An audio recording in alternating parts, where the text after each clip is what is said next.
Welcome. In today's video, we're going to be doing some major cooling system upgrades on the square body.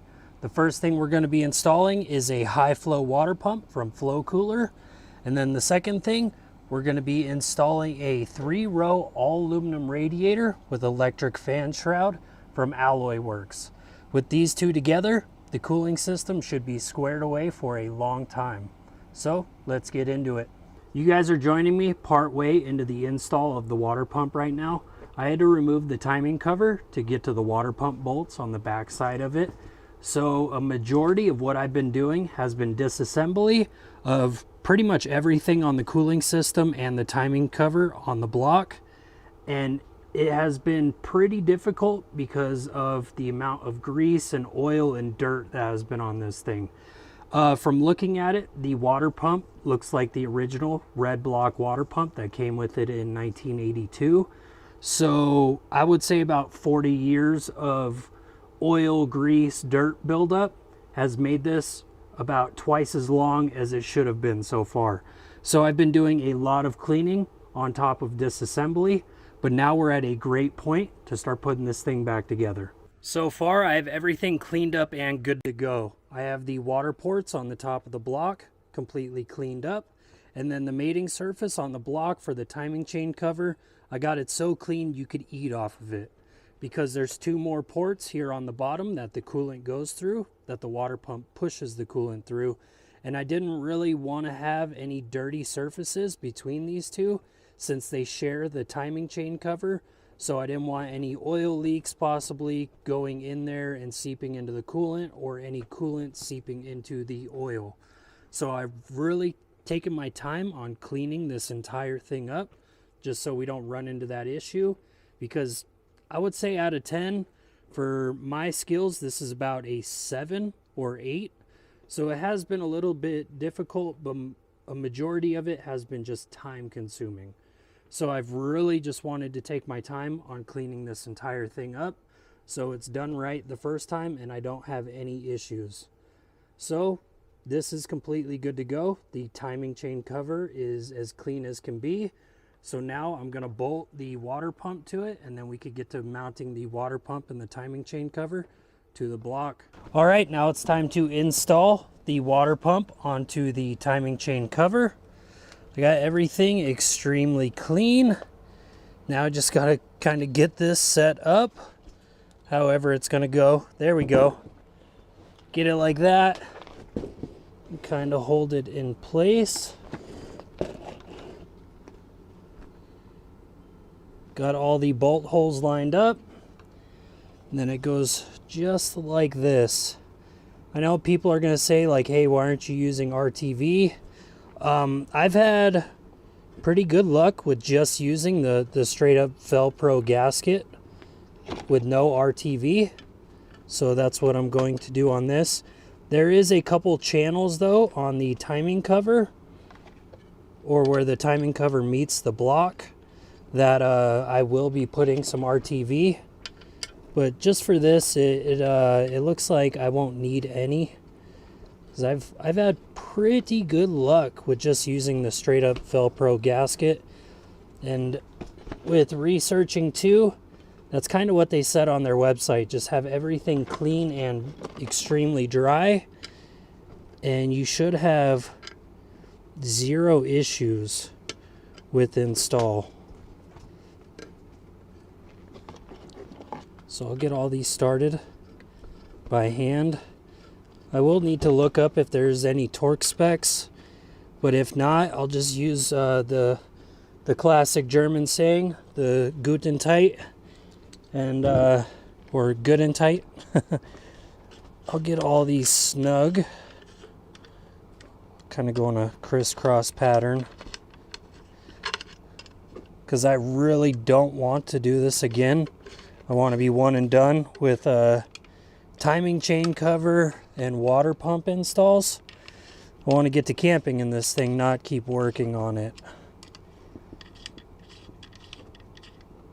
All right, I got all of them finger tight. Now, flip that around.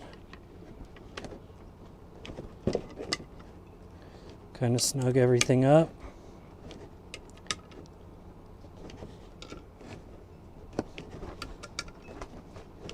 I think I missed that one, or no, missed this one. Okay.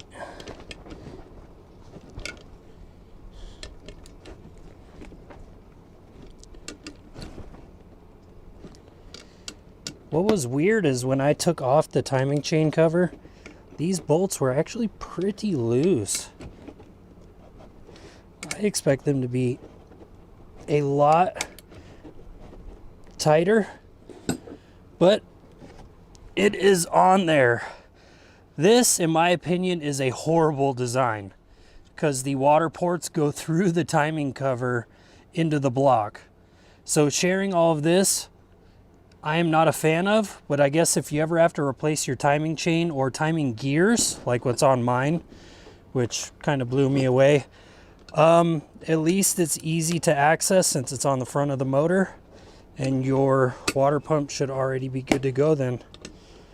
I'll just snug these down just a little bit more. I know I'll probably have somebody in the comments going, hey, those are way too tight, but I do the same thing on the Jeep, and I've had zero issues with the Felpro gasket that I've used on the flow cooler, high flow water pump on the XJ. So figured if it's not broke, don't fix it. So now this is good to go, and let's move on to installing the timing cover on. All right. What sucks is how heavy this is. I got to make sure I just have the right bolts in the right spots. I'll set this down here. Kind of get the first bolt lined up.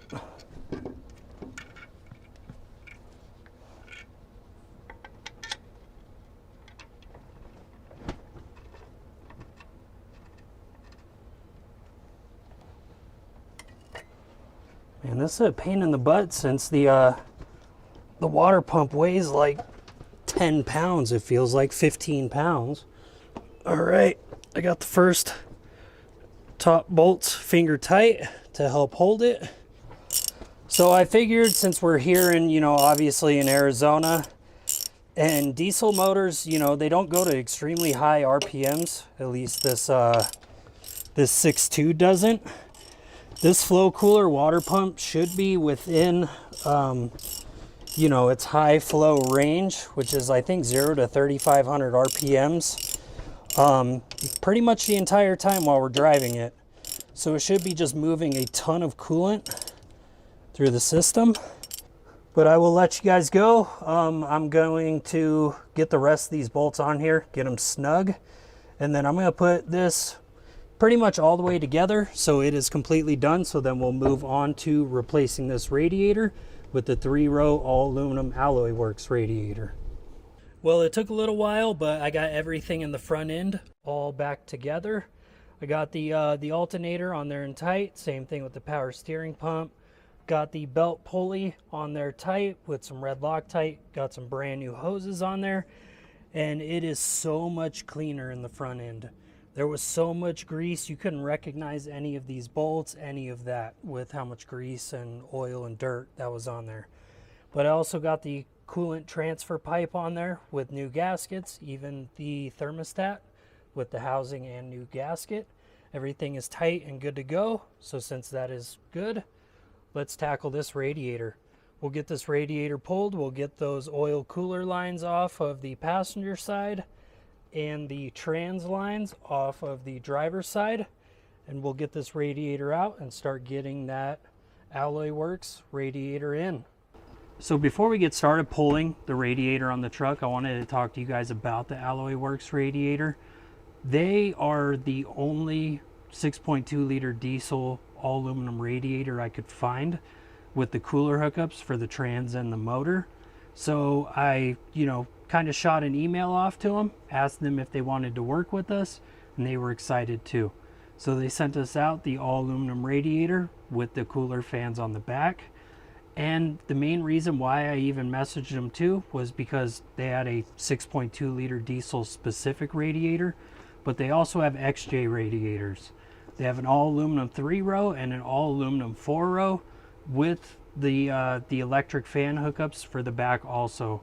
So I figured I'll work with that company that provides a radiator for both of our rigs, the XJ and the square body. And whoever watches this, square body owners or, you know, my XJ people, they have all aluminum radiator choices for all of us. So I figured it'd be a great collab since they provide XJ radiators. And since I kind of got that out, I'm going to get started on pulling this radiator. Then once we get it out, we'll get to installing the new one. Well, we have the radiator fully installed with no wiggle or anything like that. It is in there tight, so we should have zero issues with that. The only thing I had to do is the radiator mounts up here on top. I had to bend down to go around the front of the radiator. But these are good to go, both radiator mounts and all of that. But the issue we are running into is the engine oil cooler lines. They just went along the back side of the radiator inside the fan shroud with the original setup. But I am running into clearance issues with the electric fans. So I do have a plan. Before you guys go in the comments and start freaking out, I am going to use a pipe cutter and cut these aluminum lines, and then I'm going to hose clamp rubber lines to just run along the back side of these fans, and then I'm going to use this side of the aluminum line to go inside of the cooler ports on the radiator.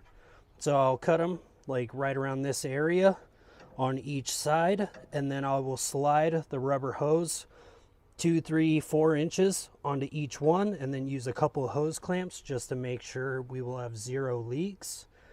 I figured since, you know, we're having clearance issues, that's maybe my best bet to get this job done and not have any leaks or any failures with our oil cooler lines. Obviously the plan in the future is just to get rid of them or run them to an external cooler and not use the radiator at all. Just keep the radiator for the coolant. And that would be my plan for the transmission also.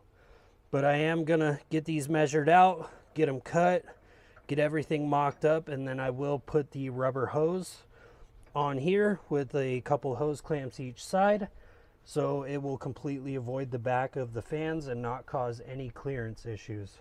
So if I do run into any issues, I will get you guys. If not, you'll see the final product. Well, here is the progress. I have the engine cooler lines cut with a pipe cutter.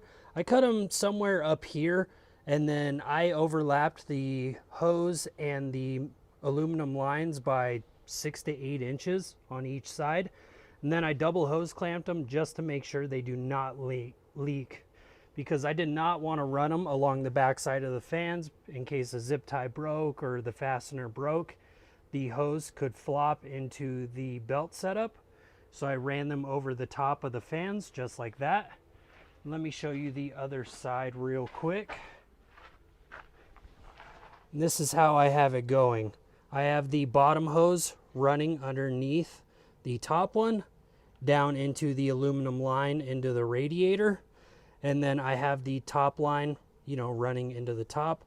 And they are easily 6 to 8 inches overlapping with double hose clamps also. And they are zip tied in place. I just wanted to do this route so I leave it open on the back side of the fans so I don't hit the belts.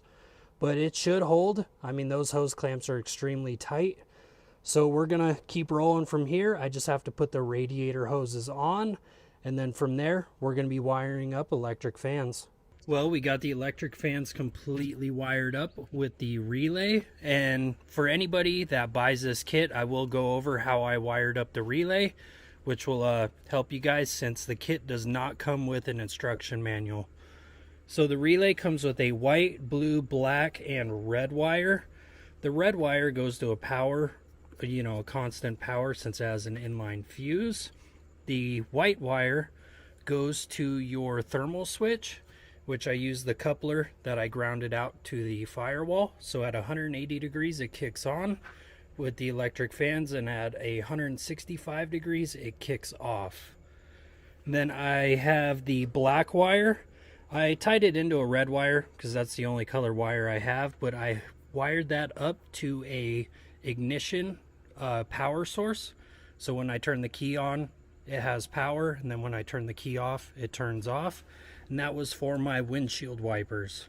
So that kind of worked out for me perfect there. Then the last one is the blue wire. And on the back of the fans, they came with a blue and black wire. So this blue wire ties into the power on the fans. So that is the power source to both of the electric fans. And then the black wire on the fans, I ended up grounding out along with the ground to the coupler for the thermal switch. So that is the setup for the relay and the electric fans for the power. And I've had zero issues with it. It has worked perfect so far. And the only reason I didn't use the thermal relay from the kit is because I can't find a spot on the block to put the 3/8 probe.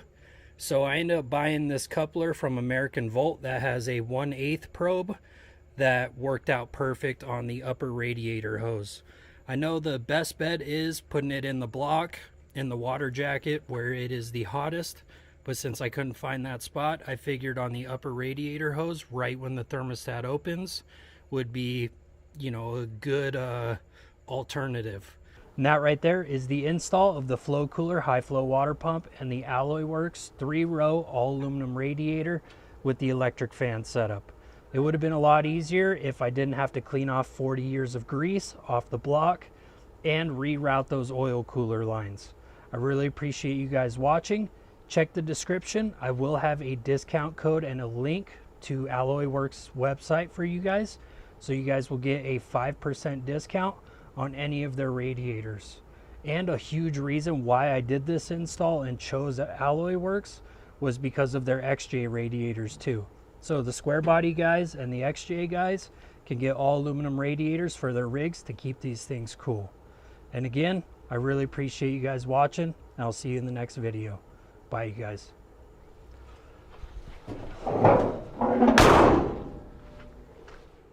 Huge difference and keeps this thing cool because you know, since I have gotten the truck, it has been getting warm here and there driving it, so I can't drive it longer distances.